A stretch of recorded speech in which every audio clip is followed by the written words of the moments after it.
I want to make you all welcome here. We're very happy to have such a nice turnout for this dissertation defense, and especially appreciate Professor Lyons being here, chair of the doctoral program, and all the rest of the guests, and several students who are about to do their own defense, which is very nice.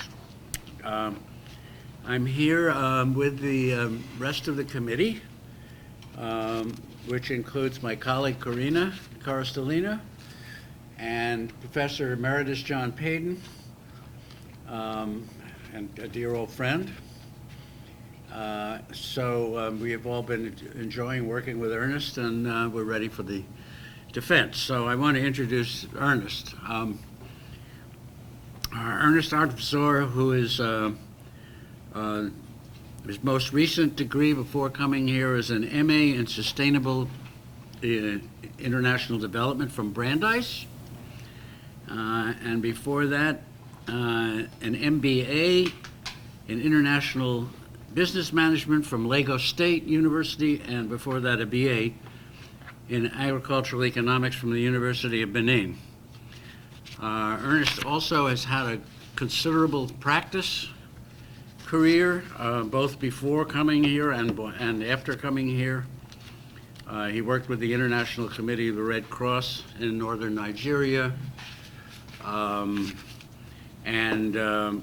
has been here since 2010. So I've known him for 7 years. Goodness gracious. He came as a Ford Foundation scholar. Ernest has continually impressed everybody here with his dedication and the high quality of his work, and his determination to make the world a better, more peaceful place, and his scholarship. And so we're really happy to have him at the point of defending this very interesting dissertation. And we'll turn the floor over to him. After he speaks, the committee will ask him a few questions.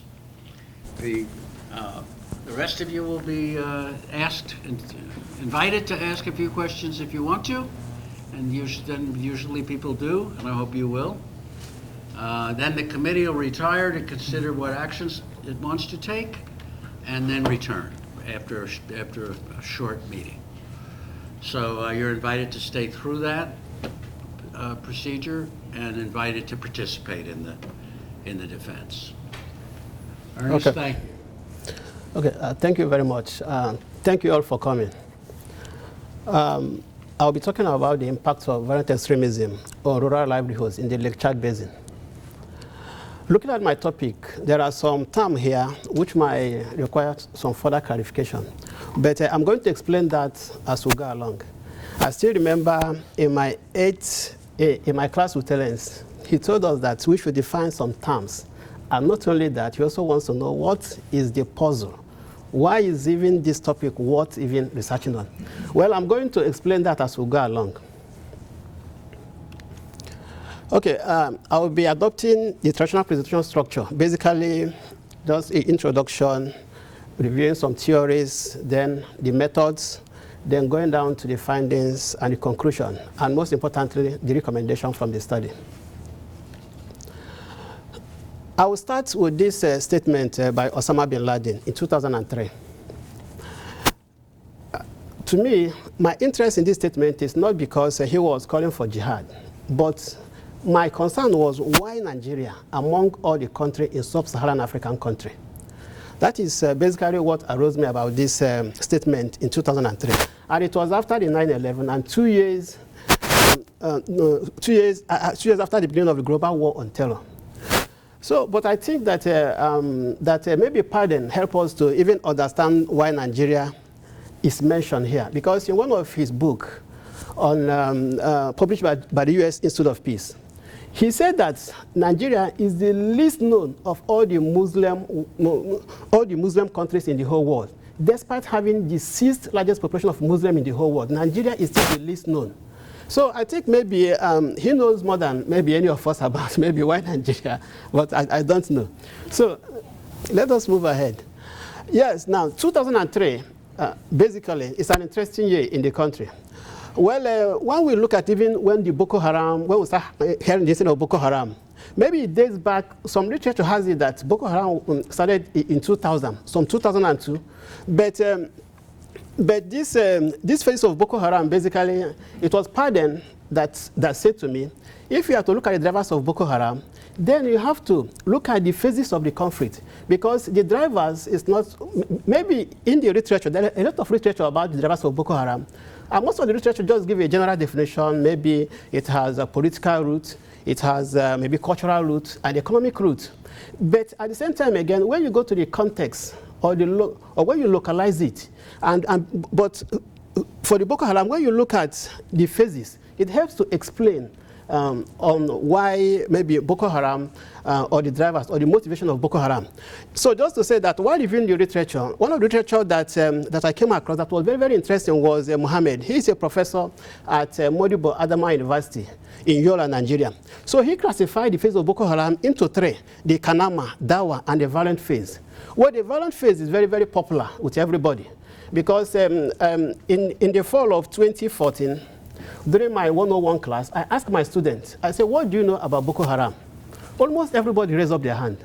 And what did they say? All of them say similar thing, that is a group that kidnapped a bunch of girls. That is all what they know about Boko Haram. Well, they are right. They are right. But for me, Boko Haram mean more than just kidnapping a bunch of girls. But that's what we know in the West, and maybe some other areas. So basically, in my presentation, my analysis is focused on this phases of Boko Haram, and most importantly, part of my contribution, or part of the contribution of this study, is basically because what I did is the violent phase, to split it into three: low violence, very violent, and decline in violence stage. And maybe, as Professor Rich did reminded me, that what will be like after the dissertation, what is the future? So maybe some of the PhD students can start looking at the post-Boko Haram phase. We are not at this phase yet, but that is an area which we may look at.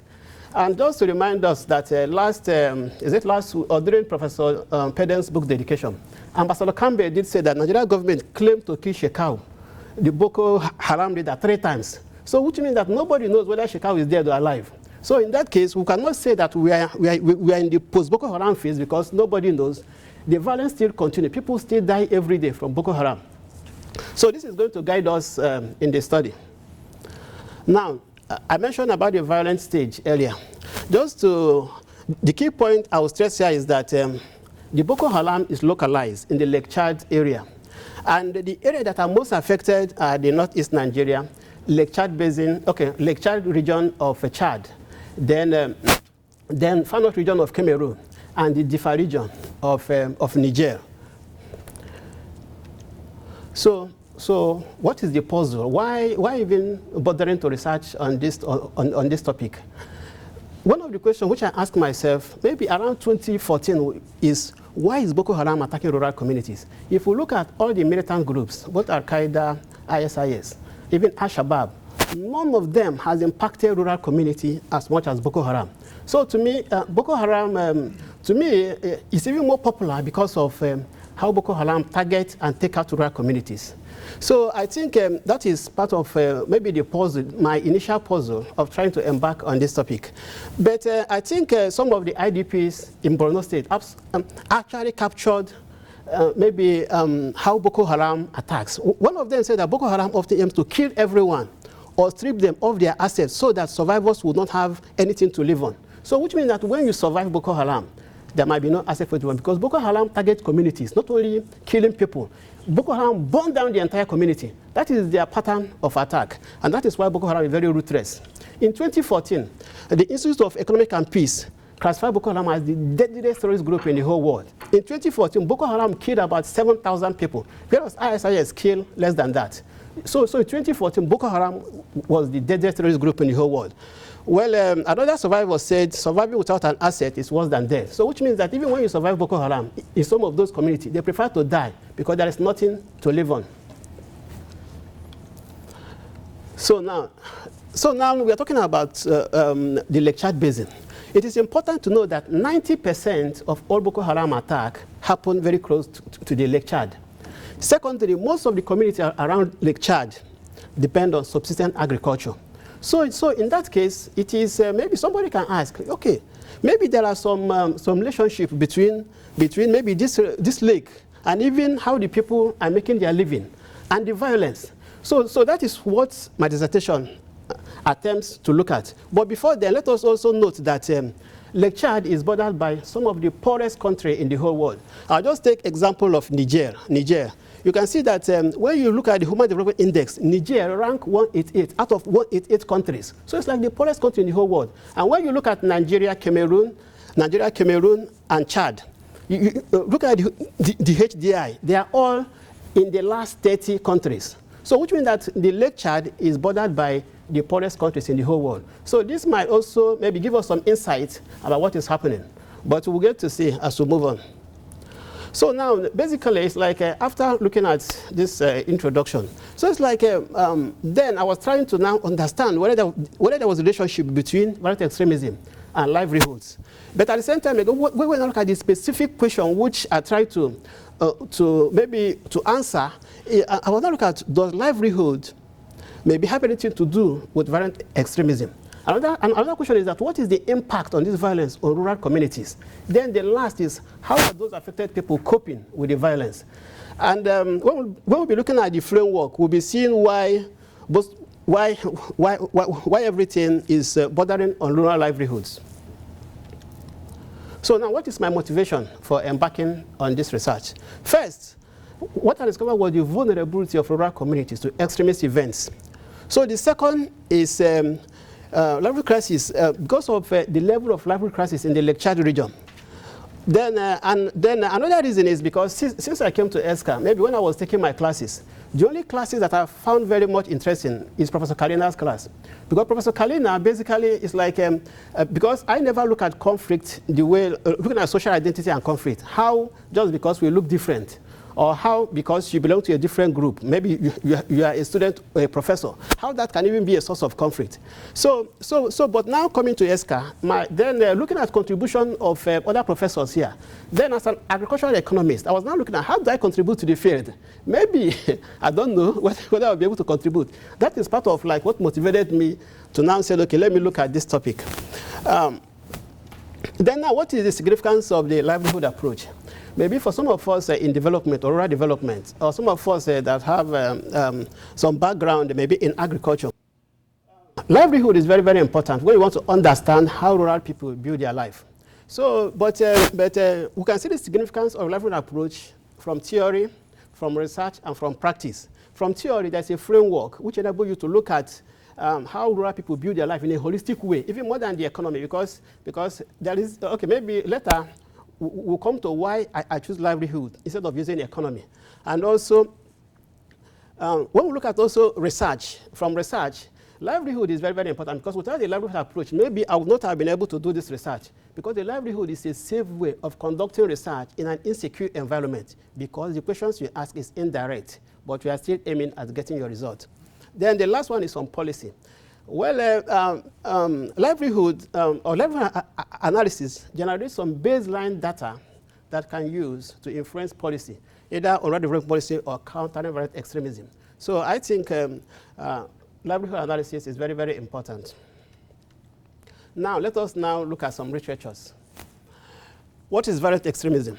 A lot of people have defined violent extremism in different ways. So maybe say terrorism and violent extremism, they mean the same thing, but they are very different. Violent extremism is basically using violence, maybe to achieve ideological, socio-economic, economic, or political goals. Then when you contrast it with terrorism, I want to mention how one of the researchers tried to differentiate between the two. He said that terrorism can be countered, but violent extremism cannot be countered. Because when you have a lone wolf, then it's difficult. Because somebody here can just take off, and nobody knows what will happen. So in that case, how do you counter such? Yeah, so that is how the scholar tried to differentiate it. Then livelihood seems to mean making a living. How do we making a living? But I think that there's a definition by one of the scholars that tends to show that livelihood, in defining livelihood, you don't just look at production alone, but you look at the assets, you look at the capability and strategies, how rural people build their life, or how they make a living. So livelihood is very, very adaptable in trying to understand how rural people build their life, how they make a living, and how they address shocks. Okay, now let us go back again to the Lake Chad Basin. I just want to stress two items here. First, Lake Chad, or the demography of Lake Chad. When we look at 1973, the population of the Lake Chad was 8 million. But when we look at 2015, the population is 50 million. Apart from population, maybe population bulge in the Lake Chad, another characteristic is a kind of predominantly rural population. Most of the area, the Lake Chad Basin, are dominantly rural population. Like, okay, let's just take an example, Northeast Nigeria, it's about 60% rural. Then when you look at Chad, when we look at Chad, according to IMF, Chad is about 80% rural. Then Niger is about, okay, 80% of Niger is desert. The only fertile region in Niger is the western part, and also the southwestern part and the southeastern part, which is the differ. Unfortunately, this region also, like the western part bordering Mali, that is maybe where we had some of the Malian scale last time. That is the only fertile region in Niger, but unfortunately, this region too is being overtaken by extremist events. So which means that a very poor country now having activities of militants, so now complicate issues for people living in the region. So now another thing I want to stress about the Lake Chad is that because of this population growth in Lake Chad, so Lake Chad before cover these entire places, but right now the Lake Chad is just little, just as you can see it here, because of overuse of the resources, and this is particularly part of the problem in the Lake Chad. Now let's look at some theories that try to explain what was happening in the Lake Chad. We all know the Malthus theory of population that states that that population grows geometrically, whereas food production grows arithmetically. And ordinarily, population outgrow food supply. That is basically what the Malthus is saying. Then you look at the Neo-Malthusian theory. Basically, Neo-Malthusian try to link population, environment, resources, and violent conflict. And basically try to tell us that there is a relationship. So this theory is basically can be used to explain what is happening in the Lake Chad. But when we now, but this theory is being criticized by a lot of scholars. I'll just mention two. First is because we know that it's not just scarcity of resources that give birth to conflict, but we also know that even abundance of conflict, also abundance of resources also results in conflict. And we also know that Korea told us about greed and grievances. So in that case, we cannot say that because of lack of resources, that is why we are having violence in the Lake Chad Basin. Because in the southern part of Nigeria, where we have oil, so there's also violence. So in that case, those two theories, well, they are valid, but there are some question marks. Now, let us now move. Well, some of the other theories that I look at are like a basic humanist, structural violence, relative deprivation. These are all a kind of interesting in explaining what is happening in the Lake Chad Basin. But because of the context of this study, and because it's like I'm more taking an economic approach. So basically, some of the researchers again that I found were very, very much interesting, especially Brombet. Basically, what he did was to say that there are two bodies of literatures or two bodies of studies when we are looking at economic impact of conflict. So the first are mostly quantitative studies, like Collier and Ferren and Latin. And basically, some of these studies look at the foreign direct investment, gross domestic product, but that was not, that is not the track I was going. Then now looking at the micro literatures. Basically, the literatures we are into two. We have the quantitative and also the qualitative. The quantitative basically has some surveys, either individual or households. But the qualitative basically uses the household, and this is where the livelihoods fall. So I now explore the livelihood literature more to understand. But just to know that these are basically how some of the literatures that I search were divided. So now, what is livelihood? Why is it even important in this text? Well, according to this framework by Kani in 1998, basically what the livelihood framework means is that maybe as a rural poor, you're surrounded with assets, but there are external factors or shocks that impact on the rural poor. Apart from the external factor, there is also the impact of the policies of the government. Yeah, so these two forces determine, or the poor, based on these two forces, determine maybe whether the poor will survive or how they make a living. So I think the important thing about livelihood is because of these capitals, because these are like these are the capital which the poor has, and maybe in rural development, what it says is that depending on this capital you have, this will enable you either to adjust or cope with shocks. But in conflict, it doesn't work that way, because all these capitals available to the rural poor can be taken out. So which means that this thing does not guarantee your survival in conflict situation. So this is some of the critique of the livelihood approach. But at the same time, again, despite the violence, people still survive. And the fact that people still survive, even in intense violent situations, shows that maybe to some extent, this capital also enhances survival of the individual. Now, looking at livelihood and conflict literature. First, looking at the drivers of conflict. The drivers of conflict, both political, social, economic, we are well explained in literature.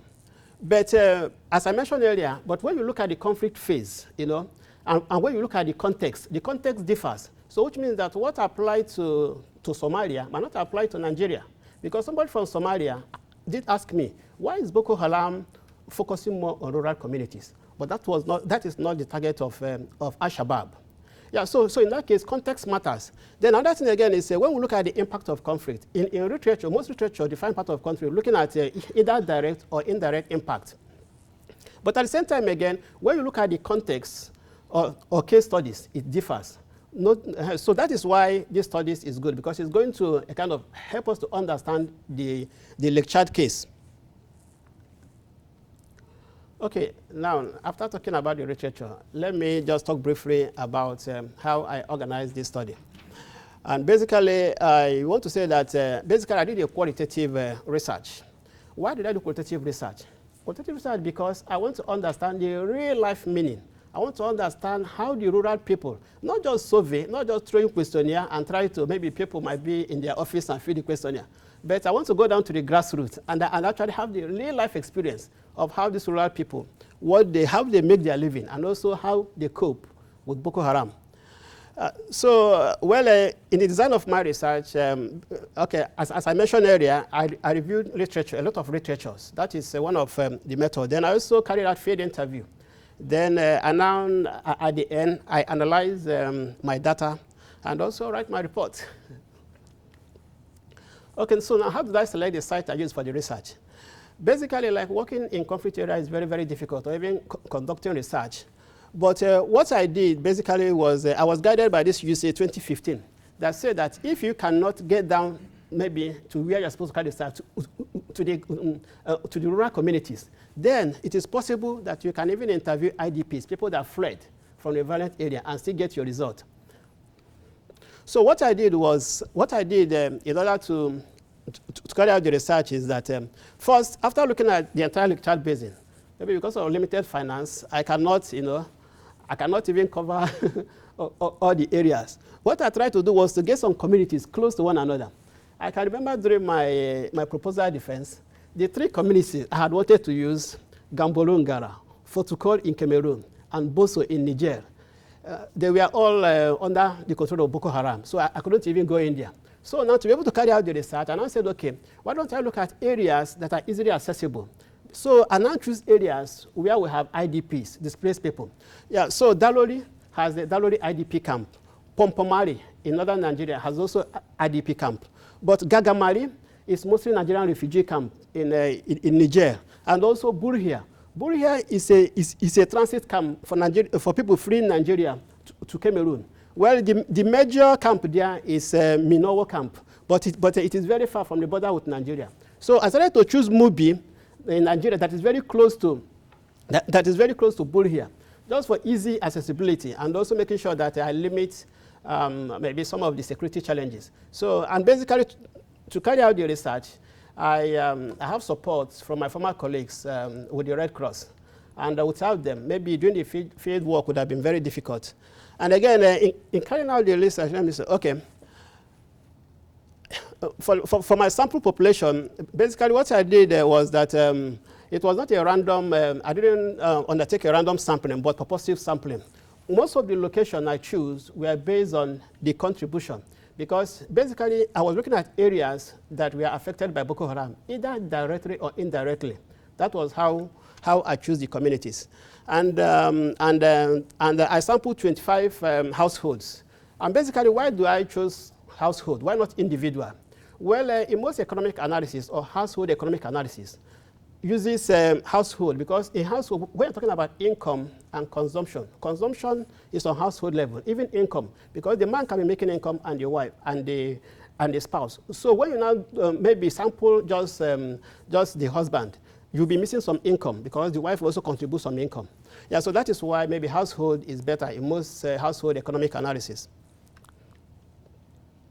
Okay, well, this is just data about the people I interview. Well, just to show you that, like when you look at like married people, they were about 70% or so. Just to show you that this household, not just because most they are families, not just individual. Then looking at even the ethnicity, like Kanuri, we are mostly the ethnic group interview. And looking at the level of education, education, some of them have no education at all. Then also looking at the sex, maybe majority are males, about 70%, just because males are the normal head of household. Though you still have like female-headed household or the widows. And even in some cases, you have orphans as well. So in addition to the purposive sampling, I also did stratified sampling, making sure that I select either maybe male, maybe widows, and also orphans, because some of them are also head of households. Data collection. Okay, I mentioned earlier about my literature review, which is basically collecting information from the library and also from other literatures. Then again, but the primary data were mainly through the semi-structured interviews. And basically the questionnaire, I conducted the interview myself. It wasn't that I sent out the questionnaire for people to fill. Then second, again, I have some checklist of questions divided into 4 parts. The first part look at the demographic. The second part is looking at the drivers, or how livelihood can contribute to violent extremism. Then the second part was looking at the impact. What is the impact? Then the last part is coping. How do you cope with the situation? Okay, then after all that, I now transcribe my data. And just let you know that, as I mentioned earlier, the conflict phases were like, were the codes, were the themes of my code. In addition to that, well, I consider both the inductive, which is basically looking at, maybe there are some codes that emanated from the research itself, but I use more of the thematic analysis, basically trying to have some good knowledge about my themes, just basically some of the findings, just be putting them according to the codes. Well, I did not use maybe statistical tool, or even I didn't use maybe to analyze. I use mostly the manual coding for this. Okay, now framework of analysis. I did mention earlier that we have a loop, which is like the shock that impacts on livelihood. But in conflict situation, because this is the difference between development and conflict. In conflict situation, the conflict is embedded in the system, not outside the system. When it's outside the system, we're talking about something like maybe crop failure, looking at maybe drought, or looking at other things that can impact on livelihood. But in this case, when it's a conflict, it's not external, it is internal. Yeah, so that is why the loop, the outside loop is Yankov. So basically, in analyzing it, I look at this, the assets and liability, and also look at the effect of government policies on the rural people, and that determines the strategies that rural people now adopt to make a living. Okay, and again, just now, so this is my simplified analysis. So basically, in household economic analysis, the first step is basically to understand the livelihood of people before the conflict. Because if we are to look at, maybe to look at whether there is an impact, then you need to know what happened before. So the first step in household economic analysis is look at what happened before the conflict. Then the second part is basically the question about the livelihood factor that can influence extremism. And what I did was basically to analyze the conflict phase, to look at those factors within the conflict phase. Then I also used Bottom and Galton to explain some of the variables that I got. We are going to see that as we move along. Then the effect, I mainly use the sustainable livelihood framework or the adapted livelihood framework as I mentioned earlier. But another factor I use is, again, looking at whether the impact was direct or indirect. Then the last part, which is the coping. The coping is basically looking at, okay, how does people cope? Well, there is this term, proactive and reactive. Are you proactive? Do you anticipate something? How do you behave? Maybe some of the questions I asked some communities that when Boko Haram said they were coming to attack your community, what did you do? Because even in literature, Boko Haram wrote letters to some communities that we are coming for attack. So my question is to the communities now, when Boko Haram wrote that they are coming, what did you do? So that is coping. How do they respond to such threats? Then also some of them, maybe because they are poor, they have nowhere to go, they remain. So some of that is reactive. Boko Haram now attack. So what did you do after the attack? Yeah, so basically this was some of the questions which I threw to the community and which I tried to now analyze. So quality of data. So how do I enhance my quality of data? So basically, I use triangulation. First, I mentioned earlier using literatures and also using field interview, collecting the same information using different methods. That is a way of controlling, making sure that I get a relevant answer. Then again, what are the ethical considerations in research? Of course, we all know that there are some ethical considerations. And even before conducting your research, you take the RBA test. Basically, what you should do and what you should not do. For example, you should not bribe someone to get information. And let the information be voluntary, not you forcing somebody for this thing. So these are some of the quality which I put in place. Then the research constraint. I will just mention one or two. I mentioned earlier the security concerns in those areas. And part of and how I was able to navigate that terrain was basically working with my Red Cross colleague. And even in some of the interview I conducted, I used my badge because I'm still a volunteer of the Red Cross. And even it's like I was working with them, so you hardly know, even in some of them, that I was doing my research. And I think the best way to even carry out some of these tasks is when you work with an organization working in the area. Because it's like you just immerse yourself and you do your research. Then again, I mentioned the language barrier. Apart from Nigeria, Nigeria is the only country in the basin that has English as the official language. Cameroon, Chad, and Niger speaks French. But the important thing is that in the Lake Chad Basin, the common local language spoken is Hausa, and I'm very fluent in Hausa. I was born in northern Nigeria. Yeah, so language basically is not my problem. So I could, even some of the interview were carried out in Hausa. Okay, now let's go to the finding. This is the most important part, not all these stories that we'll be hearing since. So now what is my finding? Okay, as I mentioned, before getting to the research questions, so the first part, which is basically to understand what is the livelihood system prior to Boko Haram intervention. That is what I basically try to understand, even before getting to my research question. So using this descriptive statistics, these are the 5 communities that I conducted the study. And basically, most of the people I interviewed said that their major source of livelihood is subsistence agriculture. And so here, if you look at Dalori, about 63% of Dalori say that they are engaged in farming as their major source of livelihood. Well, we have other sources of livelihood, and other sources include maybe driving, even working for the government, or whatever. They are all, I group them as others. But because they are insignificant, I have to group them together. Otherwise, this table will be very, very large. large. Okay, now let us now look at currently, because I try to also compare what is the current livelihood of those areas. And again, using an example of Dalori, one of the community, you can see only 4 say that they are currently engaged in farming. But look at the figure there, other livelihood, 80. So which shows that some of them have lost their major source of livelihood because many farmers were driven from their communities by Boko Haram. And even in some communities, for 3 years, there was no production, no crop production. Now, maybe when we look at this chart is more clearer.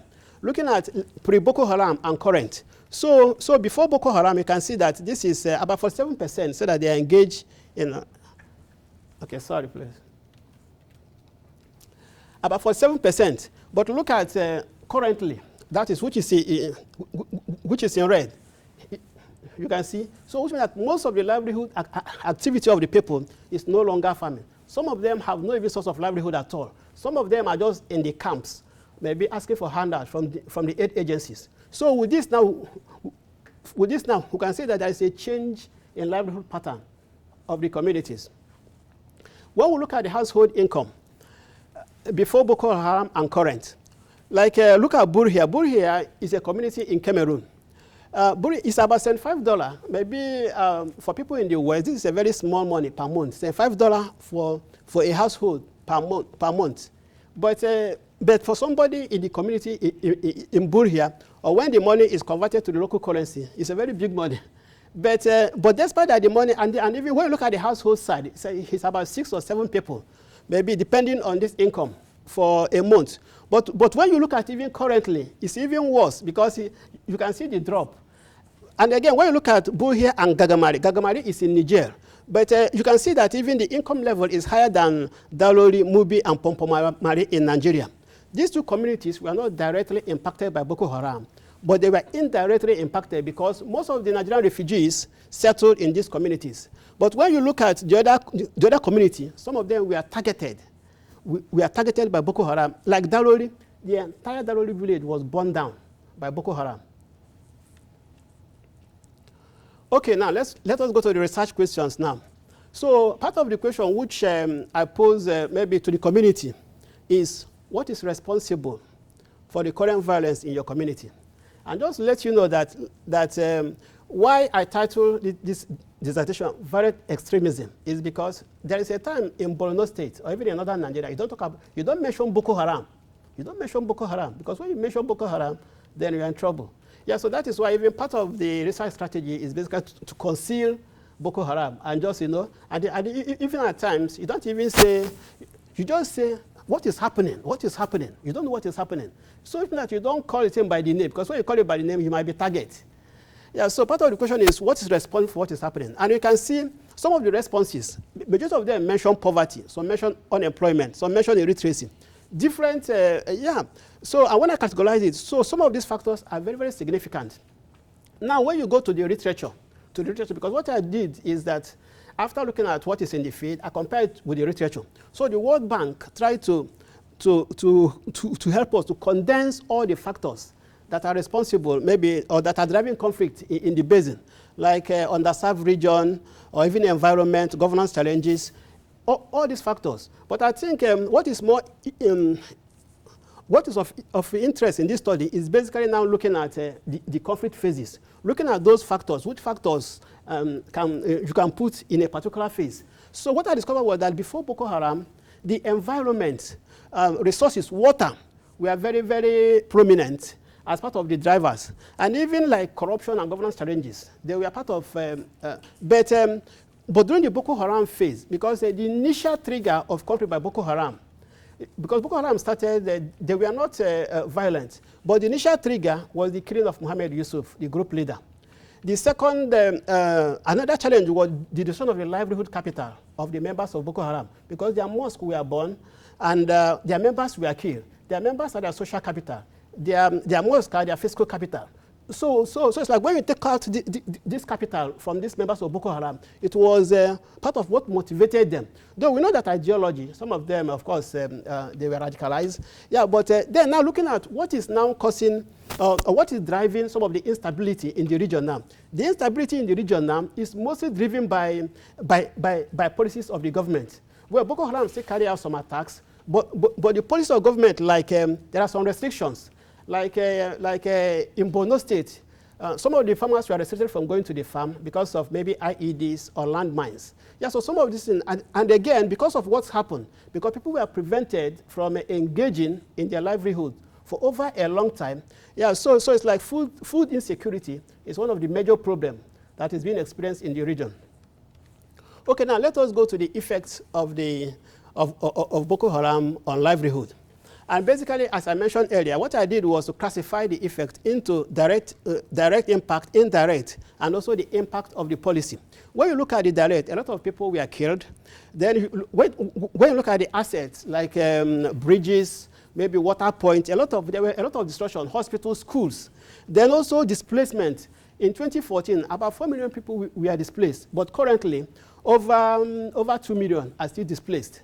Then when you look at the direct impact, like the markets, so markets were closed for many years.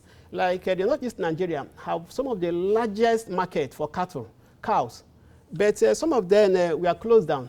And again, looking at disruption on transportation, so roads in that area were all closed because of insurgency, because Boko Haram was extorting people along the way, and even killing commuters. Then another important maybe effect is high food prices. We are going to look at maybe some data on this. Now, impact of policies. Apart from Boko Haram, which was responsible for most of the violence, then another violence is even coming from the government policies. Because first, there was a state of emergency that kept people at home. People couldn't go out to do their business. Then there are military restrictions. Like we are going to also look at maybe some of the military restrictions. Then I just want to mention that there are some policies of the ECOWAS and even the Central African Republic that permit people to move easily across borders. But moving easily across borders also enhances Boko Haram, because Boko Haram move very easily to carry out attacks as well. Okay, well, I try to summarize. What I try to do here is to look at all the assets available to the rural people. And now look at, this is the asset categories. And look at the livelihood assets as defined by the communities. And now look at the effect of Boko Haram on those assets. Like when we look at natural resources, like restricted access to grazing, because people were stopped from going to the farm. And when we look at the human asset, closure of schools, killing of individuals. Then we look at the fiscal asset, routine, destruction of facilities. Basically, so what I do here, and I also look at the cases based on which case corresponds to which assets we are impacted. So that's basically what I try to analyze here. Now, I mentioned the increase in food prices. And one of the major maybe impact of Boko Haram was the increase in food prices. And just from this chart here, you can see that almost there were price increase. And this is just even within a space of 4 months. When we now look at maybe since Boko Haram started, maybe for about 5 years, the increase were about even over 100% increase in food prices. So it was one of the major impacts of Boko Haram. Well, now, talking about the impact of policies, because apart from Boko Haram, even the government policies also impacted on the communities. First, I mentioned state of emergency earlier. I mentioned landmine, but let me mention that fertilizer, because fertilizer is basically what some rural people used to grow their crop. But in northeastern Nigeria, fertilizer were banned because Boko Haram was using fertilizers to make bomb. So now, if you're a farmer, you cannot get fertilizers, then, so which means that your crop might not do well. Yeah, because Boko Haram was using fertilizers to make bombs, so fertilizers was banned in those communities. And even apart from that, even government even determined the type of crops that you will grow.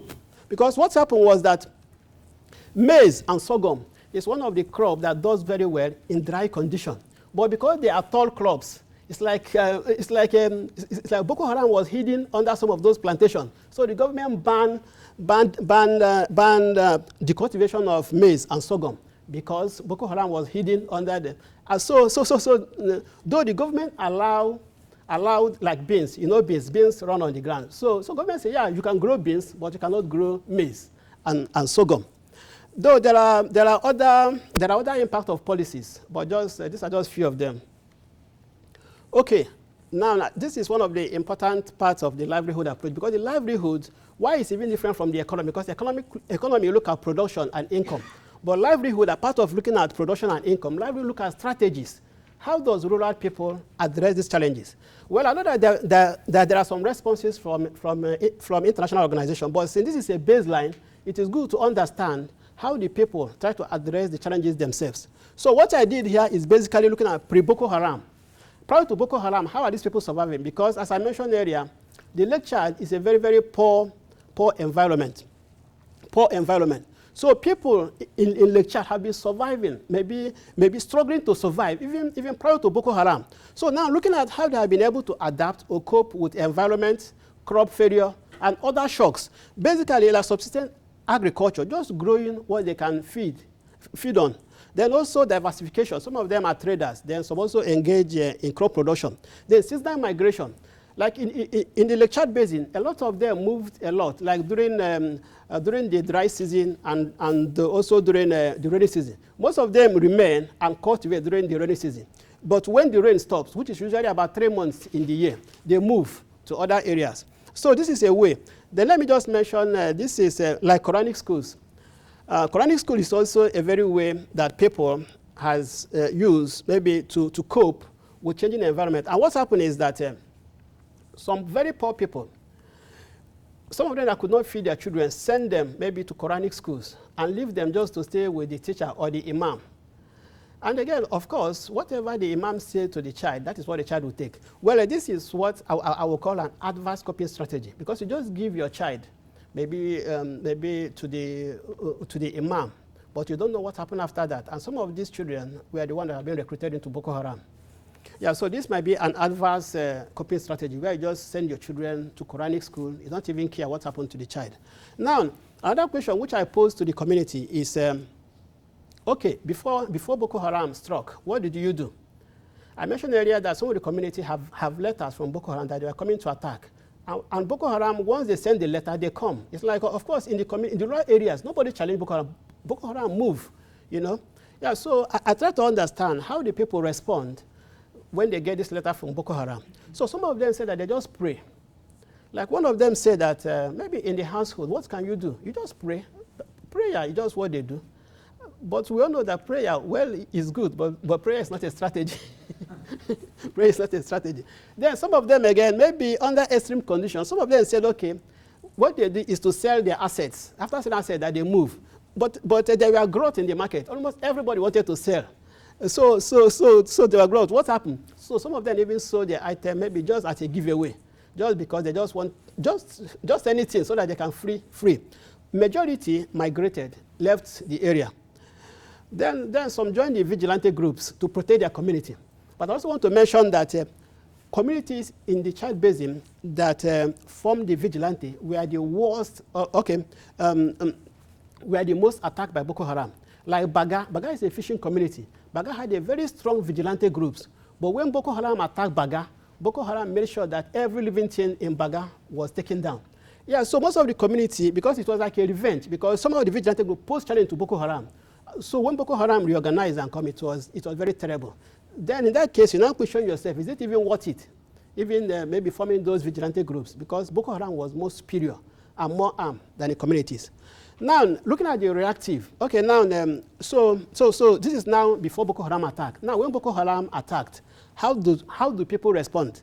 Two, some of them moved to the camps, and some even left the country, moved to Cameroon. Some live in the camps, some live in the host communities. But looking at the displaced, or looking at the metrics or the data on displacement, well, there's a lot of things on the literature about displacement in northeast Nigeria. But just to let you know that it's only about 7% of the total displaced people that live in camp. About 93% live in host communities. Because even them, so you can see, most of the displaced people live in host communities, not even camp. I think the most interesting part is the Boko Haram caliphate. Because what happened is that though some people moved, but some people still remain in the Boko Haram controlled areas. So my question to them is that how do you now survive those in the Boko Haram area? I think some of the findings are interesting, but before them, I'm going to mention some of them. But before them, just to let you know that I also met with some returnees, people that were coming back to the area that were previously held by Boko Haram.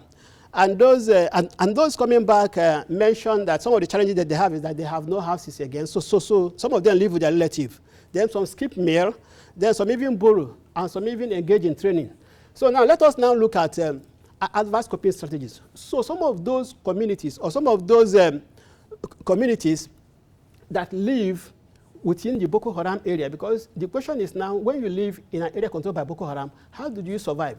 Yeah, so some of them mentioned that the way that they survive is that first, some of them doesn't even tell the security people about Boko Haram, because when you leak information about Boko Haram, you will be dead in the next minute. So again, some of them even offer gifts to Boko Haram just to remain alive. And because what they said to me is that when you don't give Boko Haram maybe livestock, Boko Haram will look for them themselves. Yeah, so in order to prevent Boko Haram from looking for those things, you have to offer it to them. Then the third one again is that some of them pretend to be Boko Haram members just to survive. Yeah, just pretend, or a sympathizer. But in some cases, people, some of the Christians actually join Boko Haram because there is no other alternative for them than to join the group. I'm rounding up. Okay, now, even though if you don't understand anything about what I've been saying before, this one page explains my dissertation. And basically what I try to do is that I look at the pre-Boko Haram phase and the current phase. And these are my research questions. And all what I've been saying, I try to now summarize it here. Yeah, so this is basically a summary. I'll not repeat it again since I think we've taken some time. Okay, conclusion. So now, what is the conclusion from this study? So the first conclusion is that, well, Young actually mentioned it, is that there's a relationship between rural livelihood and violent extremism, or between conflict and livelihoods. That is from what we can see from the study. Because people doesn't have maybe enough to eat, some of them are taken to violence. Then again, another conclusion is that agriculture is very, very important for the communities, because this is basically their primary livelihood. Then again, we also see that even prior to Boko Haram, the community were struggling with water resources. There are environmental challenges. And even apart from that, we have even corruption from the government that was supposed to even help them. And also, but there were challenges before Boko Haram. That is just what I'm trying to stress. And these challenges were the initial drivers of Boko Haram. But when Boko Haram now started, there are other challenges or other things that motivate Boko Haram to continue to strike. Then now the third part is I also look at the impact. So the impact on the community is either direct or indirect, and it has been confirmed from what we looked at before. Then lastly, I would like to mention that, just to conclude, that the strategy that the people use maybe to cope can be divided into proactive and reactive, in the sense that some of them anticipate that Boko Haram will attack, and some of them took some actions. But at the same time, again, some waited and also react to the violence. Yeah, so which means that the coping strategy is both proactive and reactive. So what is my recommendation? What am I suggesting? So my first suggestion is the recharging of the Lake Chad, because the Lake Chad is in a desert or a desert-like environment. So water is very, very important. Yeah, so without the Lake Chad, or maybe if without water in the Lake Chad, then it will be a very, very difficult place to live. So and for the farmers around the Lake Chad, water is their life. Without water, then it's going to be difficult for them to be able to make a living in that environment. So which means that though there are some projects that try to see how water can even be taken from elsewhere and pour back into Lake Chad so that the lake doesn't dry up. Yeah, so I think the charging of Lake Chad is very, very important. Then another recommendation is developing rural communities. Rural communities, of course, maybe rural communities majority of rural communities have no infrastructures. And even security. That is even why Boko Haram were taking out the communities very easily, because there is no formal security, police and all that. Then another recommendation is broad-based economic development strategy. And basically looking at employment, basically looking at infrastructures, industries. These are basically what might be able to help to reduce maybe activity of Boko Haram in future. Then also emergency assistance for those that has been affected by Boko Haram. Then lastly, it's like people, even when you ask even people in the community what do they want, they say to you that they just want security. They just want to be able to go back to farm. They're not even, some of them are not even asking for assistance, but just security and be able to go back to food production. Then lastly, it was a World Food Program that recommended school feeding program, because people are out of school for a very long time. You need something that will bring people back to school. So they recommended school feeding program so that people Maybe it's an incentive because if people don't have food to eat, but when there's food in school, they will go to school. Thank you very much. Thank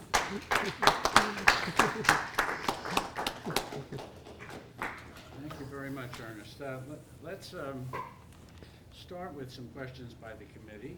And I want to start with Professor Paden, who I think has been on more dissertation committees here than I have. He is one of the most valued people outside this institution.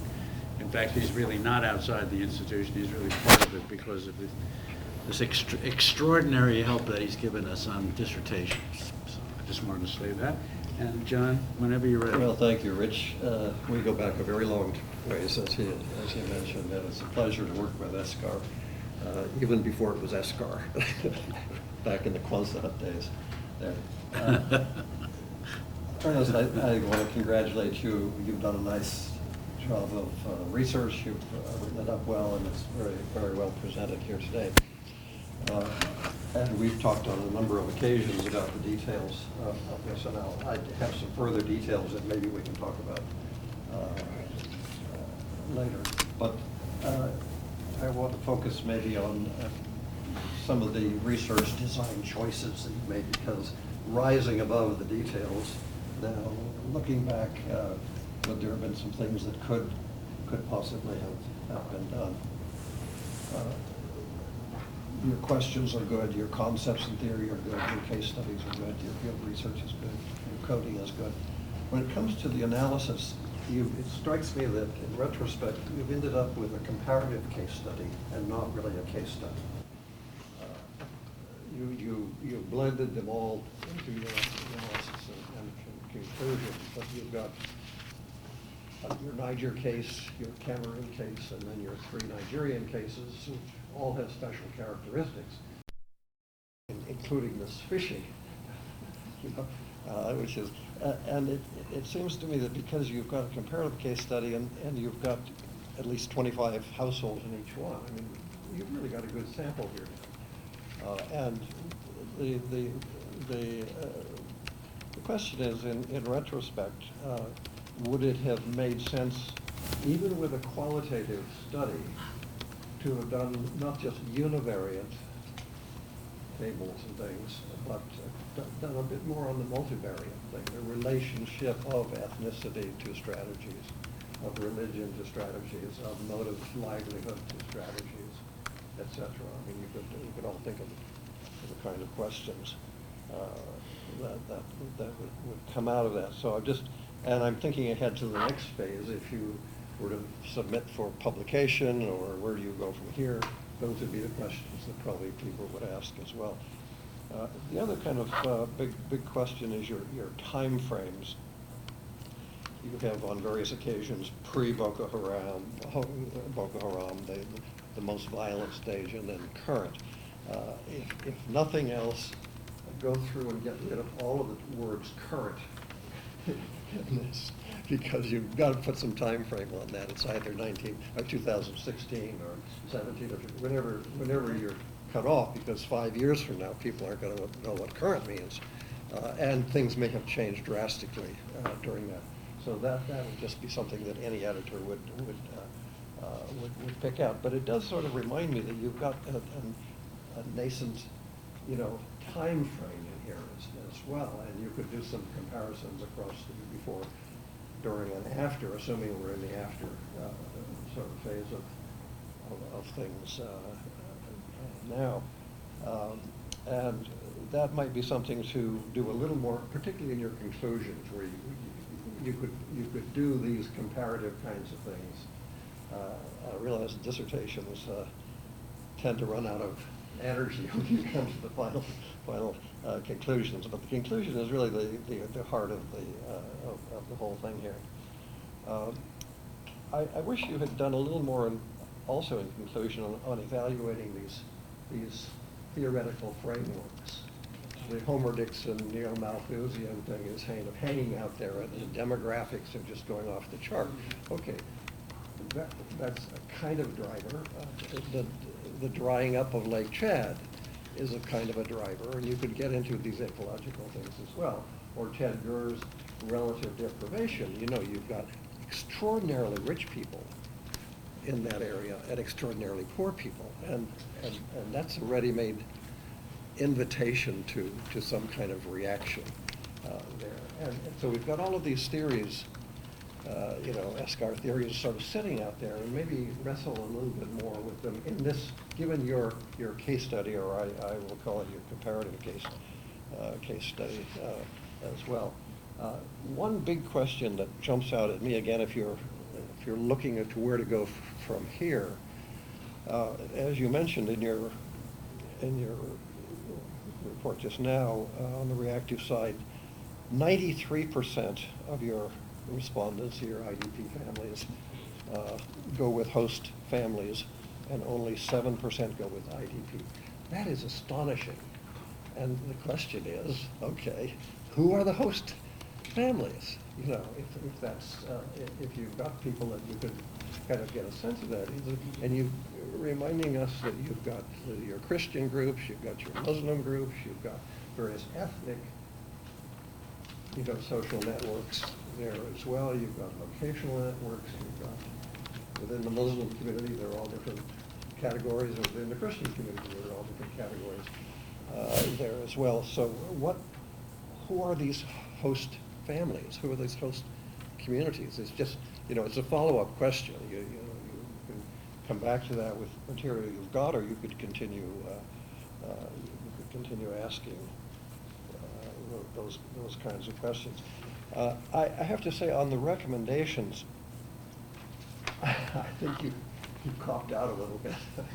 I mean, I don't know what Escar regards as an appropriate kind of coda on these studies. You know, we need more water, we need better, you know, economic development, we need da da da. There's a kind of a pro forma list that's out there, but it probably would be worth a follow-up study of some sort to say, okay,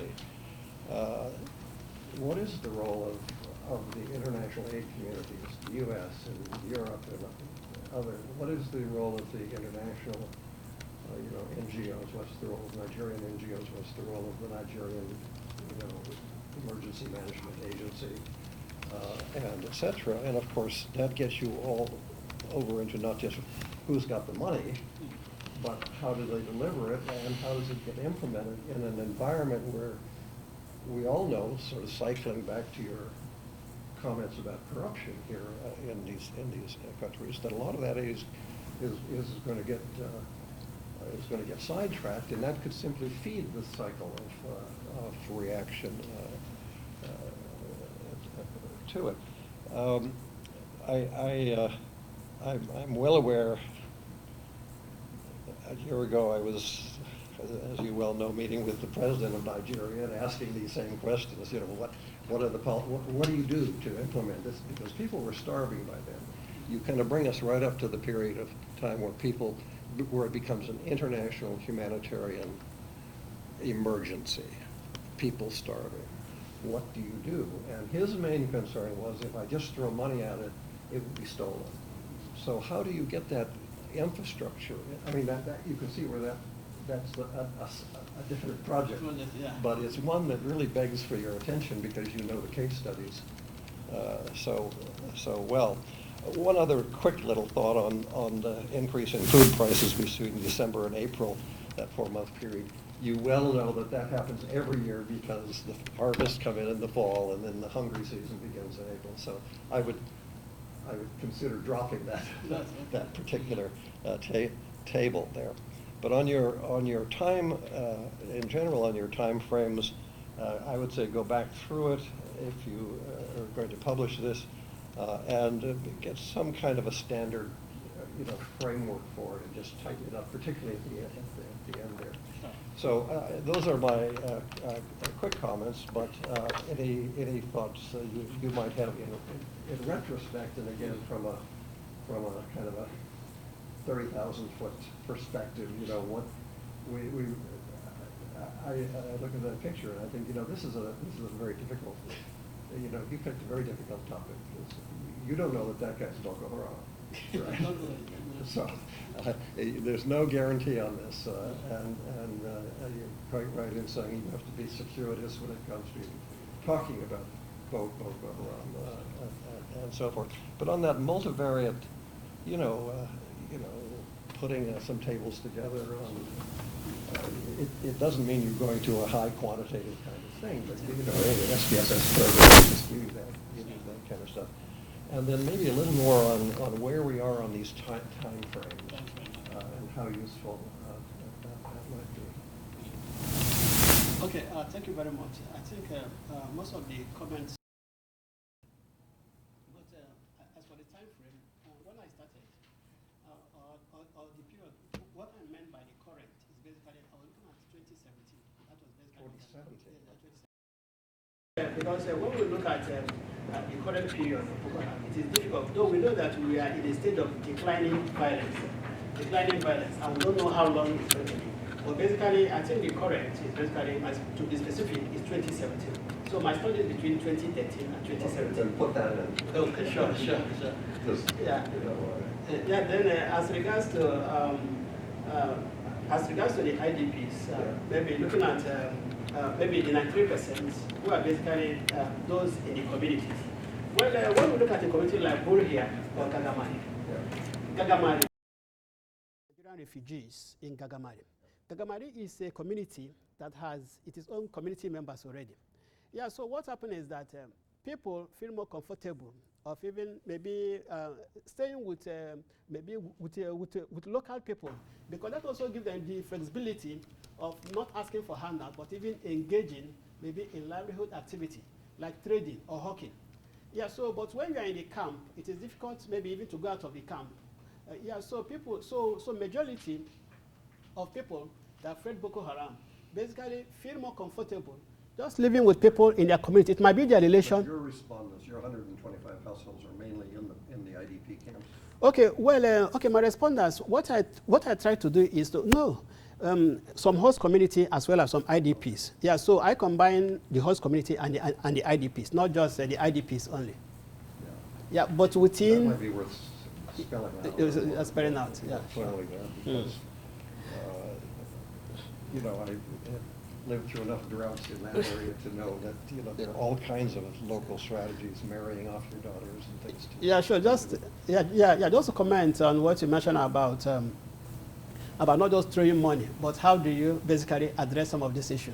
Yeah, well, to me, like I have said it a number of times, even part of the challenge that the government has is basically relying on government agencies that are not humanitarian or development practitioners. Because what usually happens is that during emergencies, the government set up like food committee. This food committee are politicians. They are not humanitarian or professional in that field. This is for all three countries, or just Nigeria? Well, I'm using like maybe from the case. It's not just restricted to Nigeria, because even in Cameroon and even in Niger is similar. So what I say, and even like in Nigeria, the government created a lot of the Northeast Commission, Northeast Relief Commission. Yes, a different commission we are set up, but this commission are being manned by politicians. And so to me, I feel that if some of even the money going to some of those committees should be provided to NGOs, then that would be better utilized than relying on politicians to now manage relief. Because we have some good development organizations working at the grassroots that can distribute this money. Yeah, so instead of the government just giving the money to politicians, maybe to their cronies, to their colleagues, then it can be better managed by giving it to organizations that are experts in that field. If you can say that in writing, that's great. If not, you might want to just drop that recommendation. All right. All right. Thanks. Okay, all right. Yeah. Thank you, Ernest. Karina. Yes. First of all, congratulations on a very comprehensive, very ideally well-developed dissertation. I'm really pleased with everything you've done, and for everyone who is planning to defend a dissertation, it's a very good example, and it's very impressive number of interviews which you conducted. Really impressive, 125, it's a lot. I also really like the strong logic, how you put very good structure of dissertation, especially then you put this logical framework or mapping of your dissertation, which is really helping all the time have this closest loop coming from research question to your findings. It was very nice to see how your research really guided by research questions, which is very, very important to have very strong logic of it. Several questions or comments. First of all, speaking about your interviews, many people you interviewed were IDPs, right? Yeah, IDPs are host communities. Yeah. So and host communities. So I think you really will need to address more specifically limitations of working.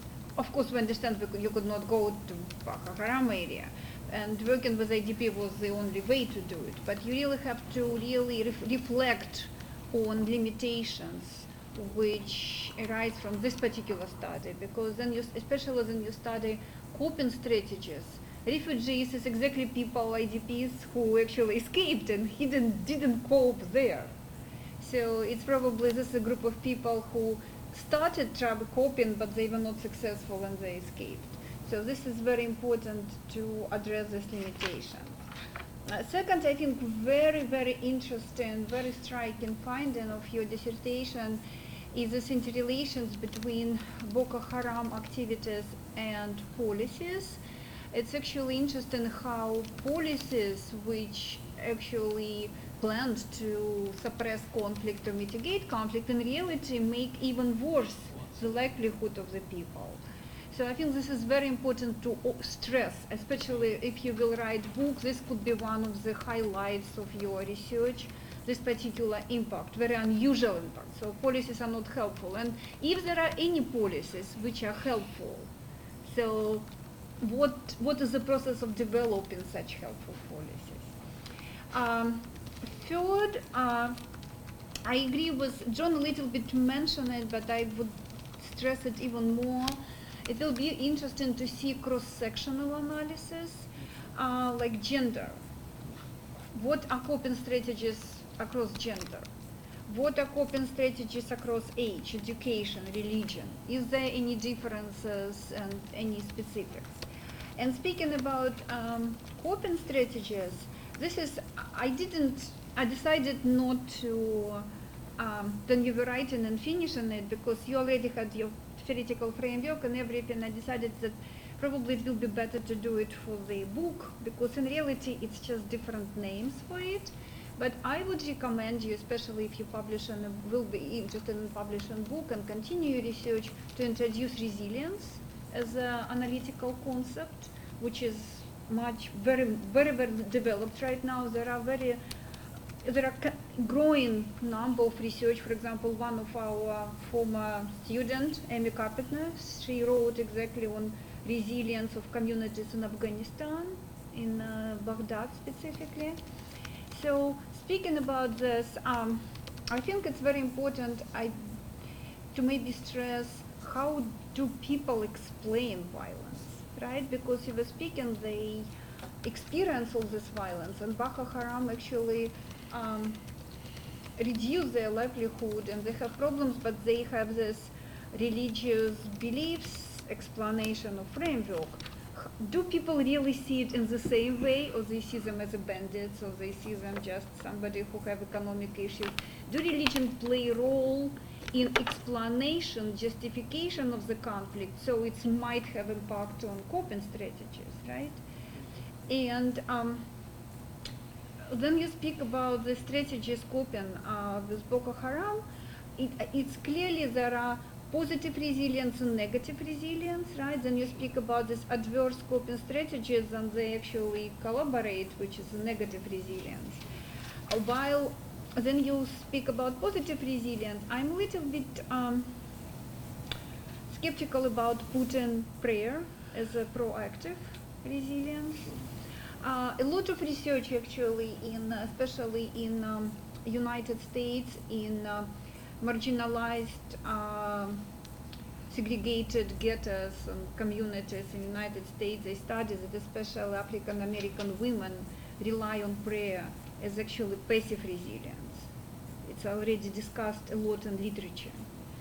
I would recommend you to go into the literature and see it, because it's a lot of research done on it. Again, that's why I didn't want to tell you before, because your dissertation was so well developed with particular theories. I didn't want you to, just another framework. But then you will write a book, it will be very, very interesting to introduce this part of it. So I think this will be interesting to revision a little bit, revise your proactive and reactive strategies. For example, when I read migration and then I see host family, I want to see what the big difference with it and how this decision is made, and why one is proactive, another one is reactive. Yes. So this is like general, again, congratulations. I really, really enjoy, and I always enjoy working with you, and I'm sorry that you are leaving us. You can fail him. Yes. Keep going. Ernest, do you want to? Okay, yeah. Just let me start with the last point, prayer. Well, just as you rightly said, because even to me, I find it hard when somebody said that he just prayed. That is the way he reacts. But in development, prayer is a cultural capital. It's a capital. Okay, let me give you two examples. The director of Veterinary Institute, the University of Maiduguri, he was killed in the early morning by a female suicide bomber. The wife is also a professor at the University of Maiduguri. So when the wife was asked, how are you coping with the death of your husband? She said that I'm very happy that my husband died praying. So to some of them, that prayer is their life, and Nigeria is a praying nation. I know it is difficult, to understand it in this context, but for people, for the rural people, and even some of them say, like some of the Christians, not just the Muslims, some of the Christians say that Boko Haram will never stop me from praying, and even one rightly said that I better die in the church than to die outside or in the nightclub. Just to let you know how some of these people, how they value prayer in their life. Well, I agree with what you said, but maybe, so I don't know, I agree, it's a very complicated issue as a coping strategy.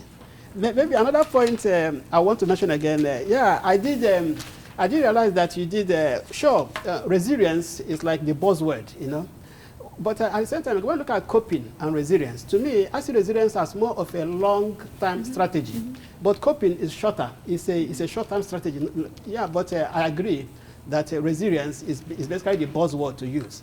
Well, maybe, yeah, as you said, definitely I will include resilience just to show that. Oh, just a second, because if you speak about resilience, there are three components of it, right? Including coping, transformation, and adaptation. Adaptation, and what you're actually speaking about in the last, it's actually also transformation, how they transform communities after mass of it. After so mass that's of it. why it's really, you're going beyond just coping, you're going into these three components. Coping, adaptation, and transformation. Yeah, sure. So your other point, the multivariate analysis is being noted. Basically, maybe as time goes on, I will try to incorporate that, just as Professor Paden has also mentioned. Then also explain the religion more. I will also. So the other point has been noted. Good. Okay, thank you, Ernest. I have just a couple of questions,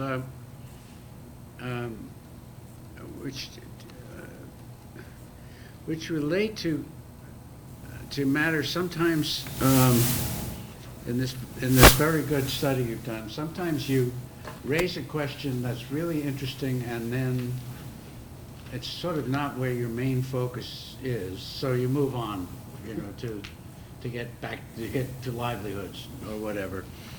But especially if we're thinking of the book publication, and you're talking about Boko Haram, which is a mystery to a lot of people over here as well as over there. So you raised, early on, you raised the question about their motives. And you said, why do they attack rural communities? Especially, very interesting point that I hadn't thought of before I read this, when other jihadist groups are not or more urban oriented? And the answer was to kill everybody and strip them of their assets, which made me wonder what kind of strategy is this? I mean, if they were interested in establishing a caliphate, then presumably they wouldn't want to strip everybody of their assets because they would want to take them over. Sure. And also, if they kill lots of people and strip them of their assets, they get from that. I mean, why does that? What does that give? Aside from making everybody afraid of them, how does that play into a strategy of, a political strategy? Or so that's the first question, and I'll ask you the second one, which is really on a different subject. When you talk about the livelihoods, when you talk about the impact on livelihoods,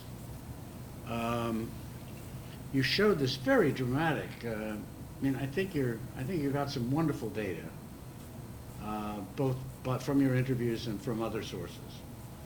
And anyway, you show this tremendous drop in income, and then you show a great effect of the terrorism on farming and so forth. And then there's a category, I'm looking for my note on it and I can't find it, where the question is coping. What do they do now? And there's a category of other. They don't do farming, they do other.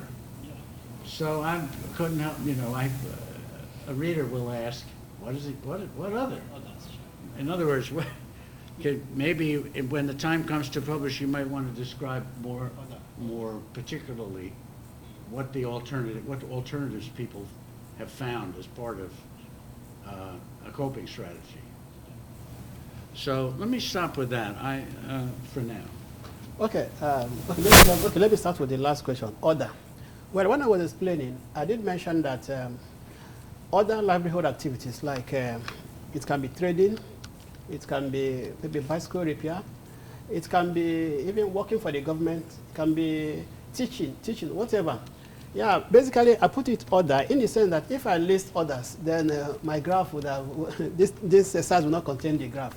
Well, I did explain maybe in my text that other is the other livelihood activities apart from farming, because farming is the main livelihood activity.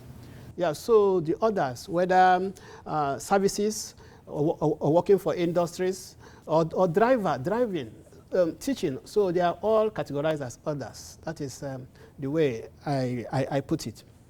Now going to your first question on how on why is Boko Haram attacking rural communities. Basically, the statement that I put up there is basically to show the brutal attacks of Boko Haram rather than why. I didn't explain here why Boko Haram is attacking rural communities, but rather I explained, I just put up a quote of one of the person I interviewed, the pattern of Boko Haram brutal attack, where I said that Boko Haram attempts to kill everybody, or maybe strip you of your asset. Because when Boko Haram don't kill you, Boko Haram burn down your village, food stock, livestock, and everything. So which means that when you even survive, there will be no asset to live on. So basically, I didn't, as you rightly say, I didn't answer why Boko Haram was attacking the rural community in that statement. But basically, I just posed it as maybe part of the puzzle, what my initial puzzle. Because when Boko Haram was taking out communities, burning down communities, and no terror group has done that. Yeah, so part of my initial question is why is that happening? Why? But though I did know that Boko Haram was targeting rural communities, maybe for some livestock and for even some livelihoods. So Boko Haram, because when they were driven from the city, Boko Haram lost almost all their capital. They don't have anything. So that's why they're looking to rural community, a place that is more safe, very far away from the government and the formal security agencies. Yes, and when they are in the community, they have to survive. Yeah, so some of them, apart from routine stealing, yeah, some of them, those kidnapping, And even the Chibok girls, we are all for money because Boko Haram need to survive. Boko Haram need to survive. So Boko Haram engage on a lot of activities just to stay alive. And the vulnerable population or the people that they see is the rural community because then there are absence of security agency. So it was easier for them to stay in those communities. And the community, and because it's like, it's not all the communities that were attacked by Boko Haram, but Boko Haram target especially those ones that were working with the military or those ones that their leaders are providing information to the security agencies. They are the ones that were targeted by Boko Haram. So I think that makes it more understandable. And today, you raised the question of recruitment, of their recruitment, and you talked about fake joining and real joining. As responses to what they do. Is that also part of the strategy? That is to say, terrorize these communities, destroy, burn them, destroy, and you will recruit some of the youth? Well, actually, the strategy of Boko Haram, because Boko Haram basically, when Boko Haram want to recruit, there are some community that says Boko Haram just send a letter to the village leader that we need 100 people to join us. It's like Boko Haram doesn't hide it, So it's like they send letter to the community. So what the leader did is basically to free or to get people to join Boko Haram. And when Boko Haram comes to a community, because I talk about the population that are mostly youths, it's like a youth population is not supposed to be a disadvantage. But in Northeast Nigeria or the Lake Chad Basin, it seems to be of a disadvantage or a cause. Because a lot of like poor youths join Boko Haram, not because they want to join, but because some of them are impoverished. There is nothing else to do than to join Boko Haram. In northern Cameroon, buys motorbike just for youth, just because they are providing them with motorbike for commercial purpose. Most of them accept the bike and join Boko Haram. So there are different cases. But at the same time, again, recruitment by Boko Haram, there are forceful recruitment because most people that join Boko Haram were forcefully kind of recruited. Then some join because they have no source of livelihood. Then in Yobe State, the government banned the use of motorbike for commercial purpose because most of the people engaged in this activity were mainly youths. So what happened is that most of them, when the government stopped them from riding bike, well, in the local language, it's called Okada. Then in Niger, it's called Achaba. That is a popular mode of transport. So when some of them were banned from using or from riding Okada, so some of them lost their livelihood. And there is no other choice than some of them to join Boko Haram. So the government wanted to control traffic and also control, because, and even then, there were a lot of security issues, maybe armed robbery because of the use of Okada.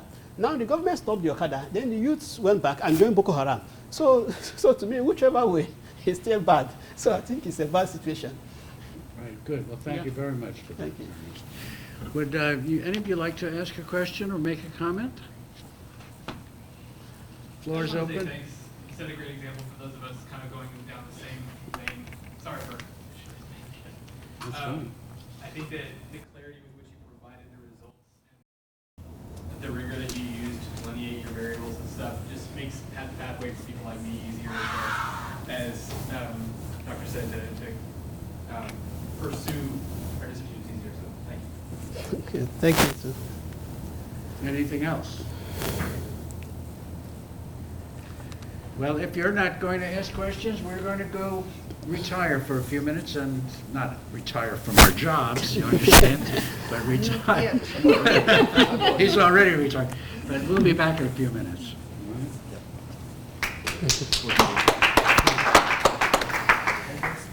Let's go.